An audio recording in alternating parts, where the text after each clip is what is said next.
Hey guys, it's Candace. And it's Elena. And you're listening to Cousins on Crime.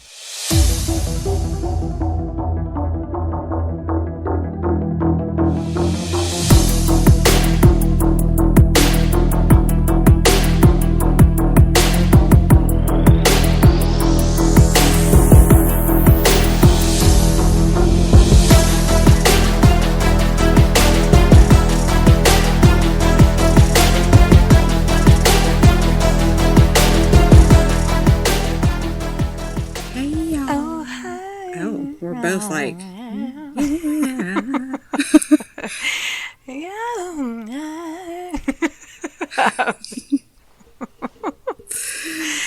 Cringe. That was Candace, not Elena, just so you know. It was you. That's the great thing about podcasting. Right. I could just blame it on you. How you doing, Lena? I'm good. Good. How's your back? It's numb right now. How's your old because lady I've been back? sitting on it forever. Oh.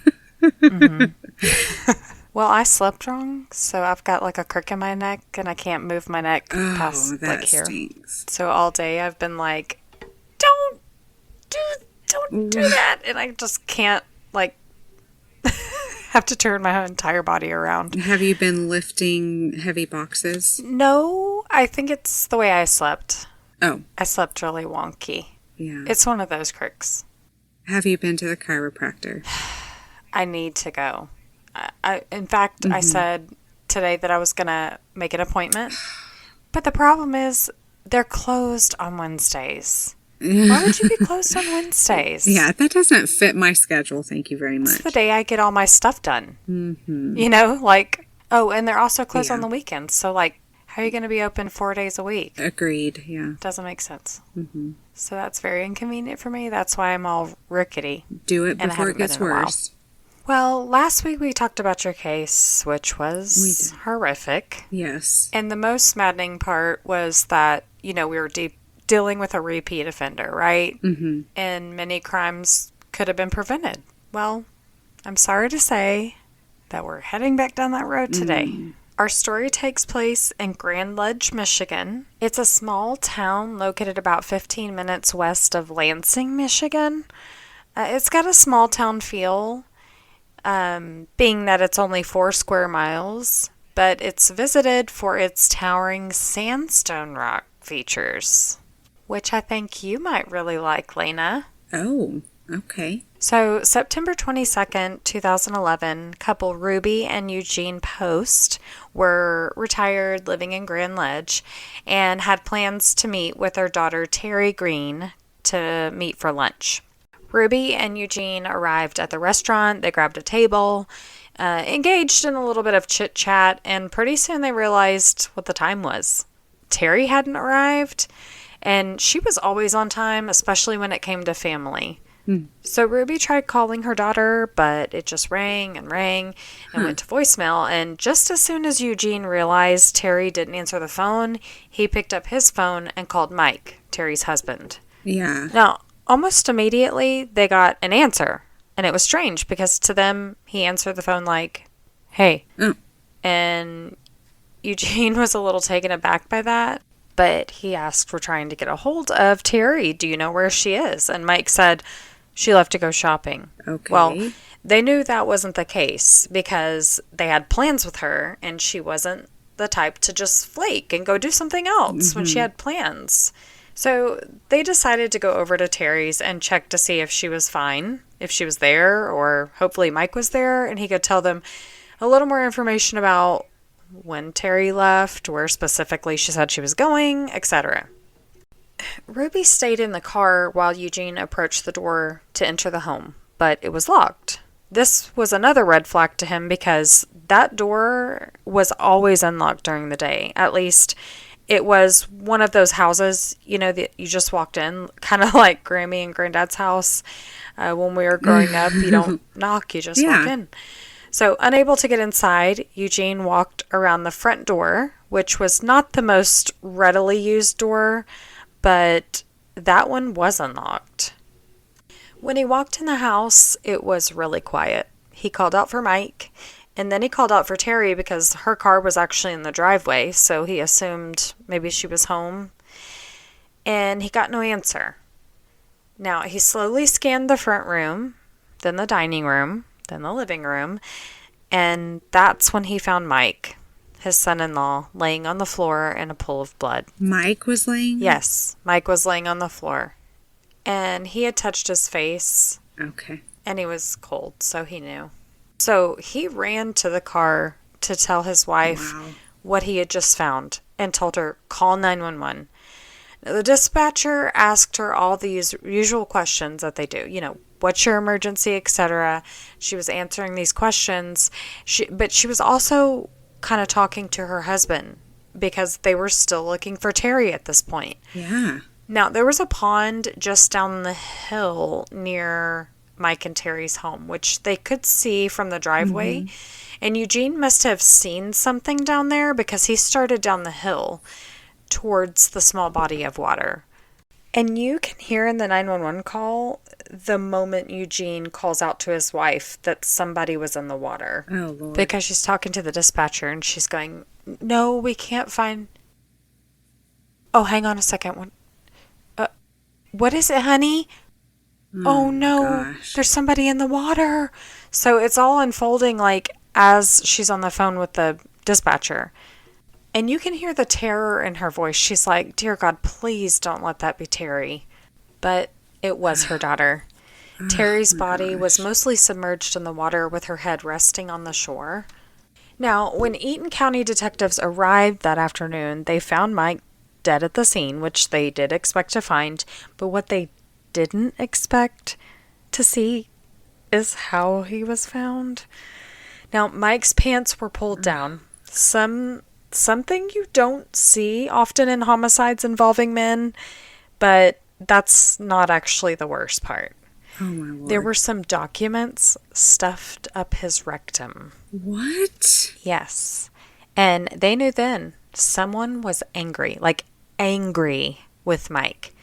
Why else would someone degrade him like that? Well, yeah. Now, once they got over the shock of that, they scanned his body for other trauma and found that he had bullet wounds in his hand. Oh. 1 in the back of his head and 2 in his back. There was blood spatter low on the ground. Low to the ground on the wall. So they opined that he had been kneeling. Right. And this may have been an execution-style murder. So they also found a piece of paper kind of laid on the top of Mike's body.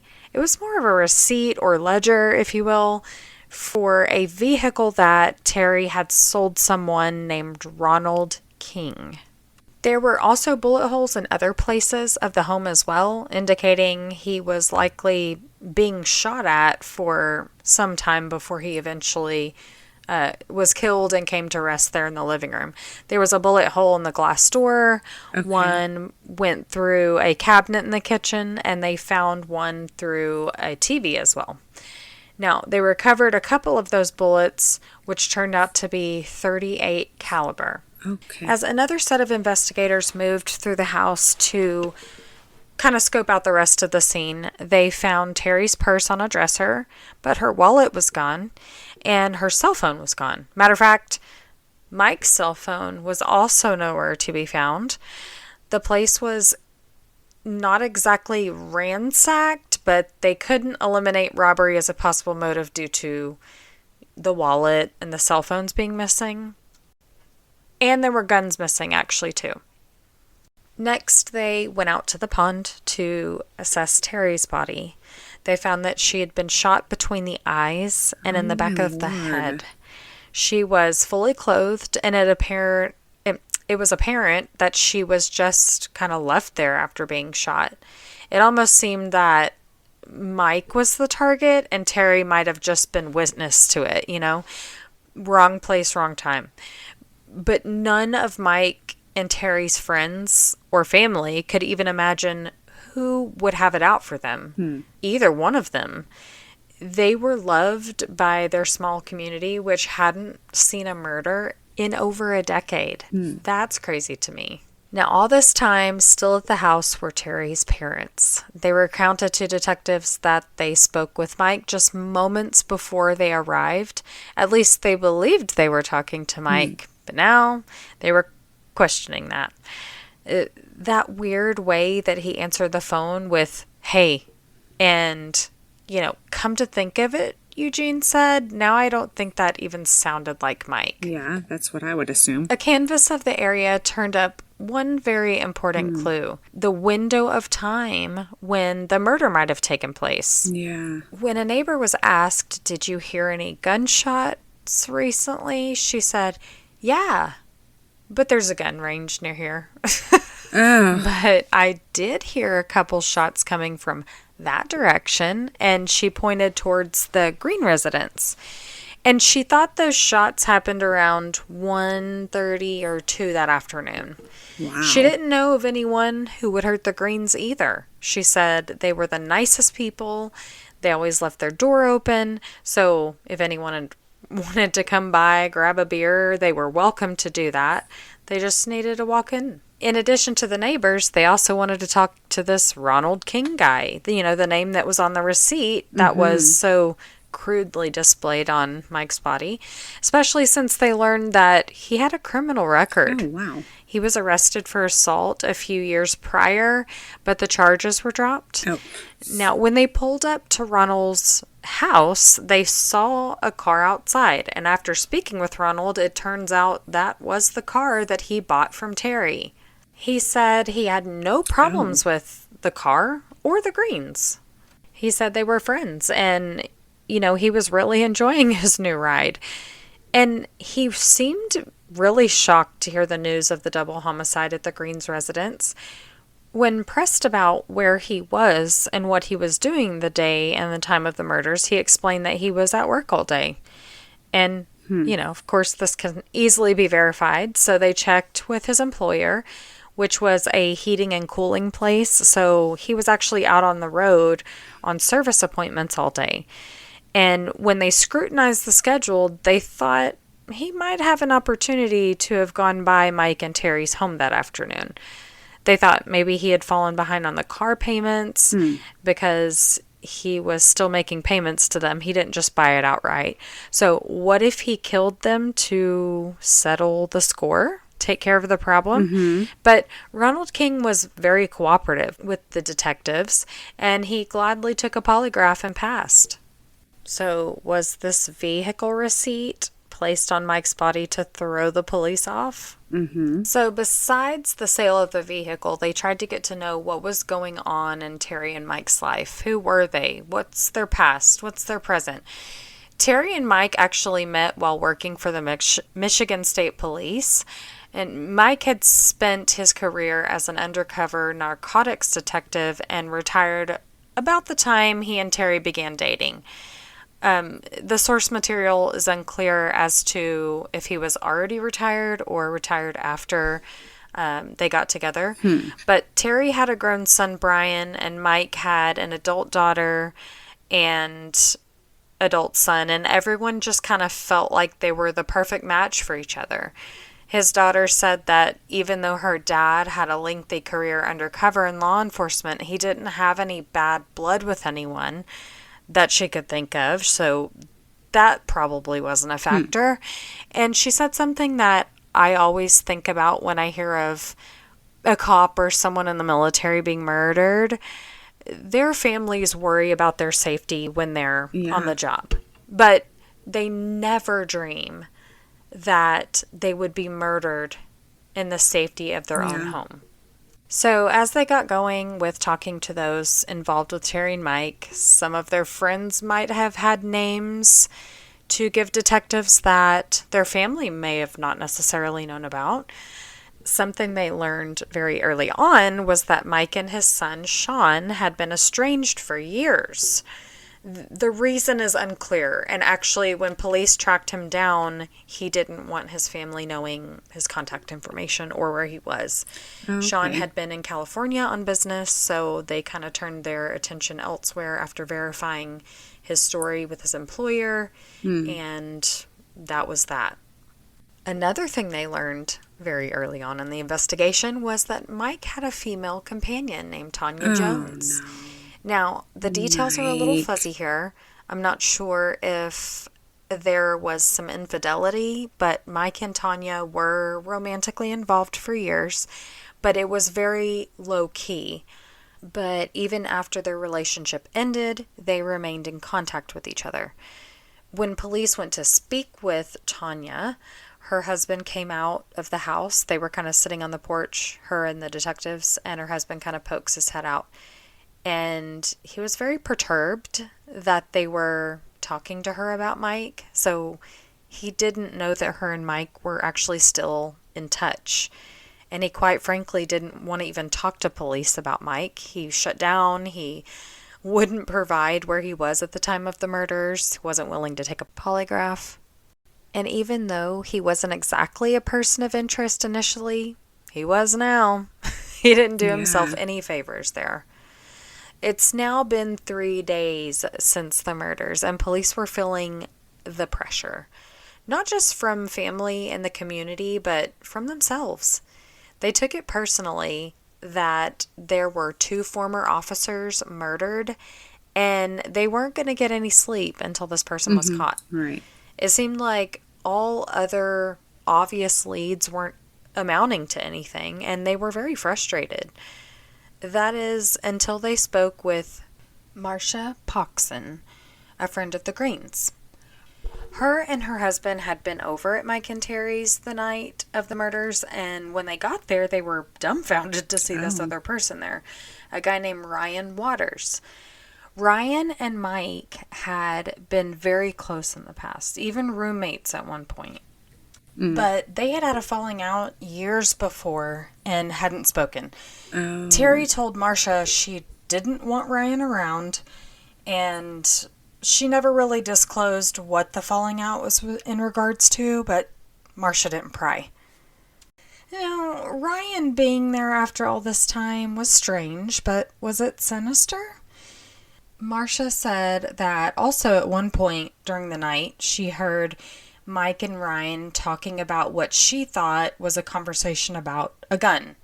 She said she heard something along the lines of, "This is where I keep it," so she was basically just making an inference about what they were talking about. Ryan said, yeah, he told investigators, "I knew Mike had guns in the home," which were now missing, but they weren't talking about guns that night. And the falling out, it really wasn't between him and Mike at all. He'd had a fling with one of Terry's friends, and it ended badly. So Terry didn't want Ryan around. Again, this lead was a dead end because Ryan was at a funeral at the time of the murders.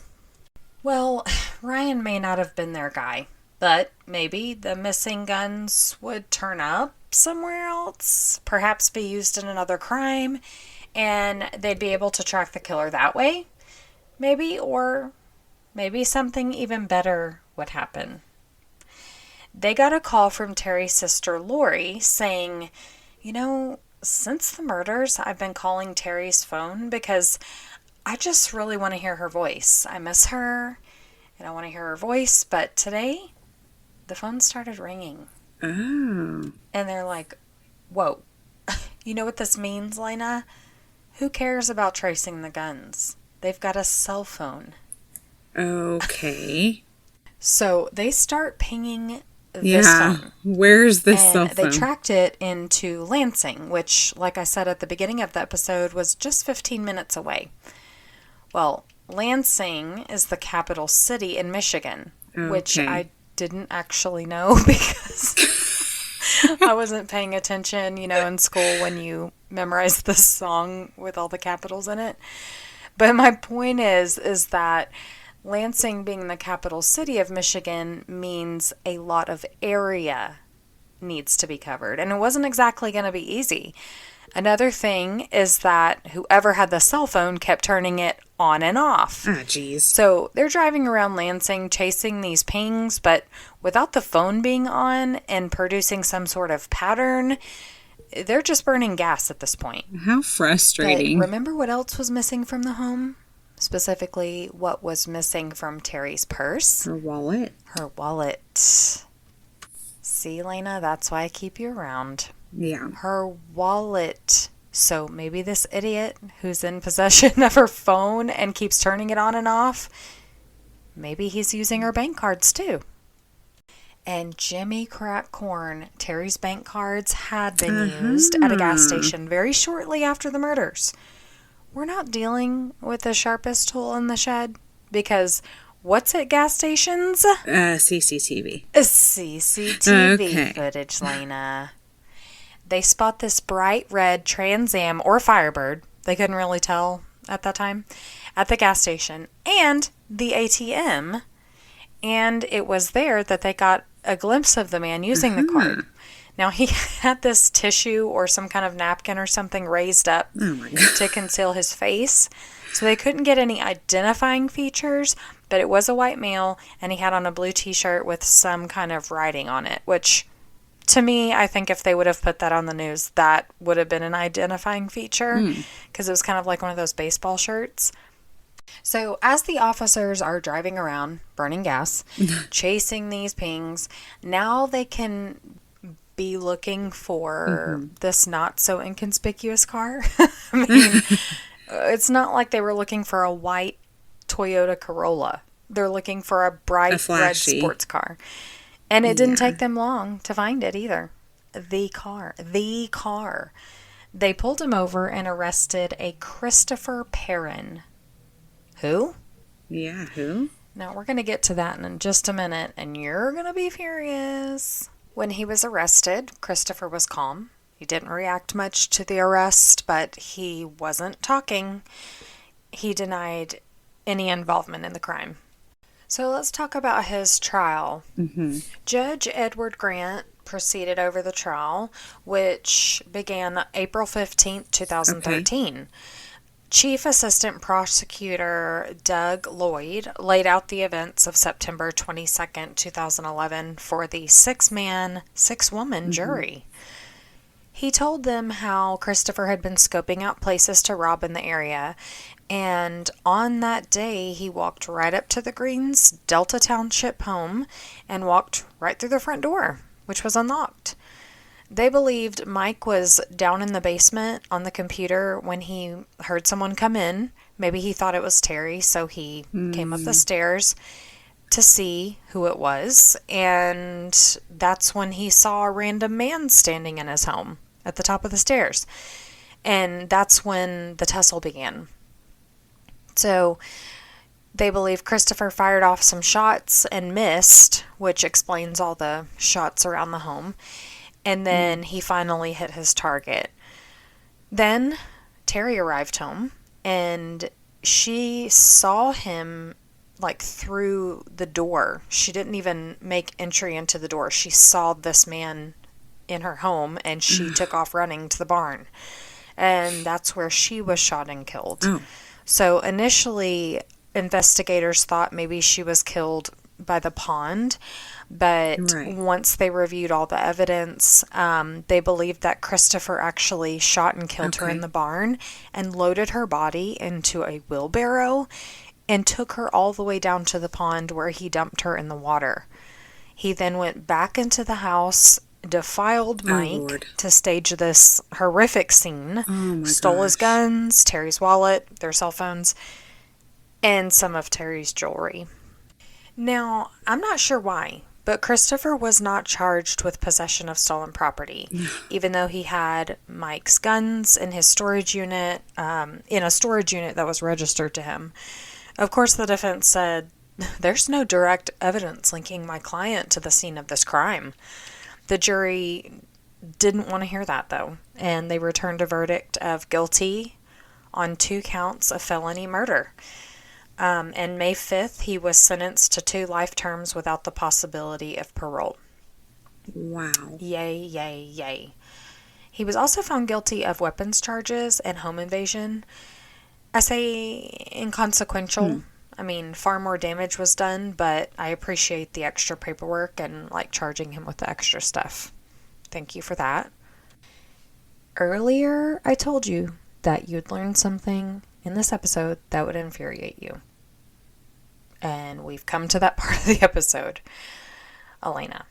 At the time of Mike and Terry's murders, Christopher Perrin was incarcerated, but he was actually out on a work release program. Oh my gosh. Mm-hmm. He was serving a 300-day sentence for stealing credit cards, and a judge approved him for a work release program, which, get this, meant he was eligible for release between 8 a.m. and 7 p.m., Monday through Saturday. I'm sorry? What's the point of incarceration then? Yeah, what is the point? Like, we'll give you a place to legitimate sleep. Question, Judge.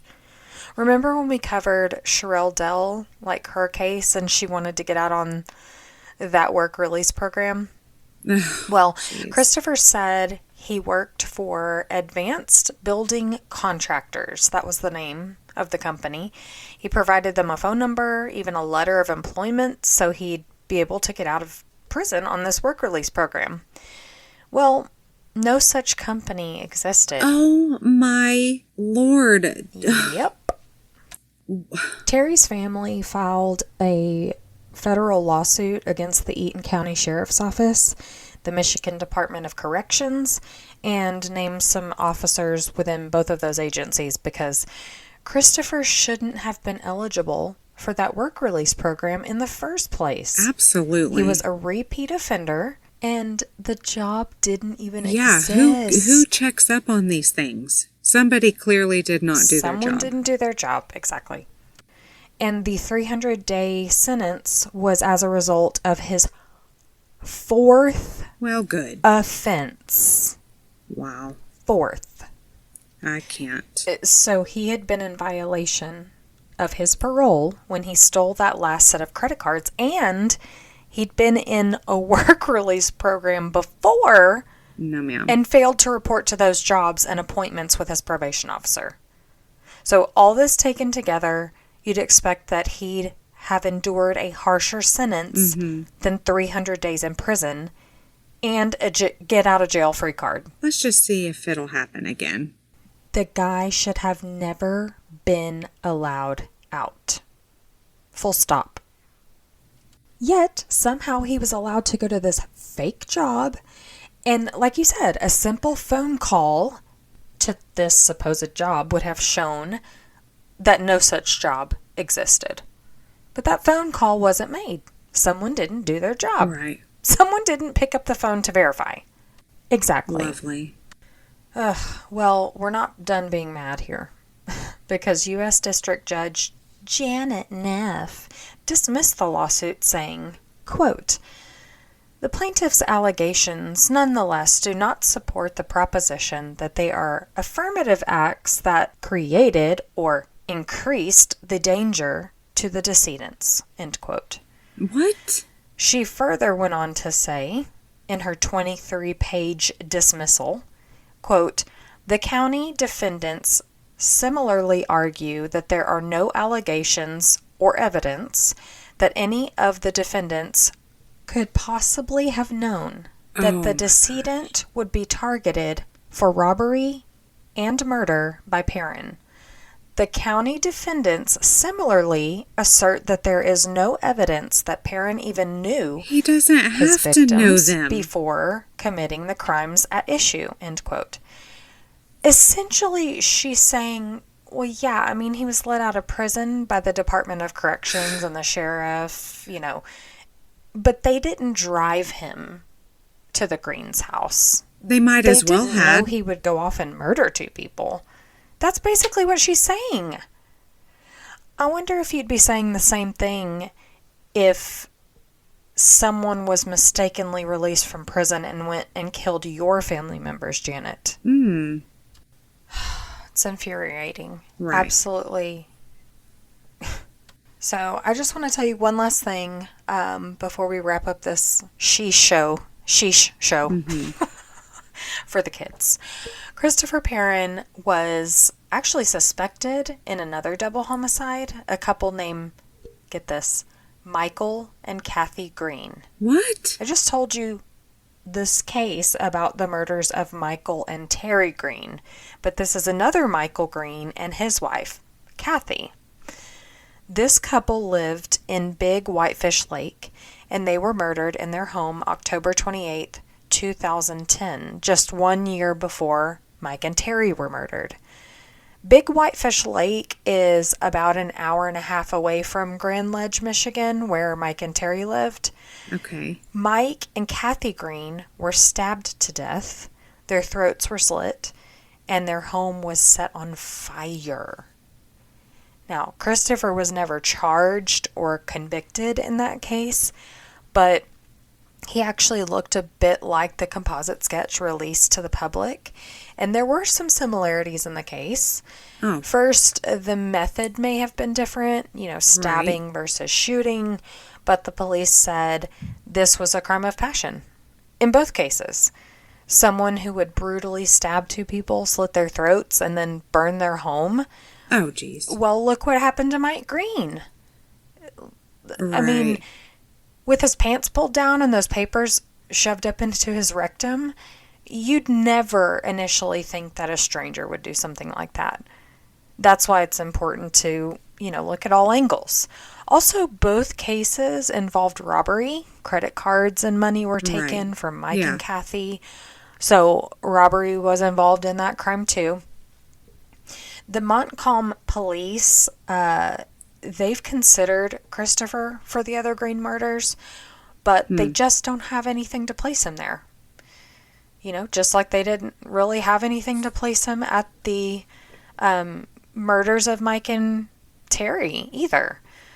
The murder of Michael and Kathy Greene, the murders of Michael and Kathleen Greene, actually at the time of this recording, are still unsolved. So if you have any information about the murders of Michael and Kathleen Greene, the Michigan Arson Prevention Committee is offering a $5,000 reward. You can contact the Montcalm County Sheriff's Office at 989-831-7590 or the tip line at 888-755-8477. My final thoughts for this episode are this.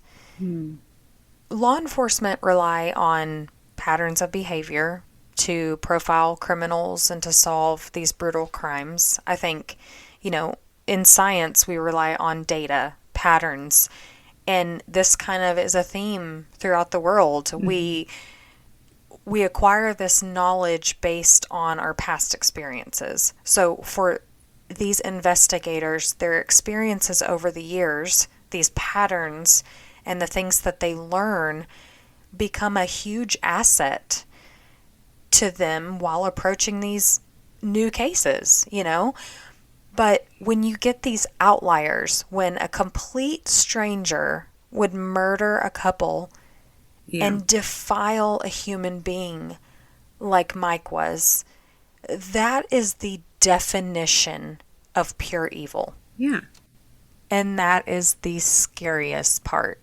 And this actually brings me to something that happened in your case last week, Lena.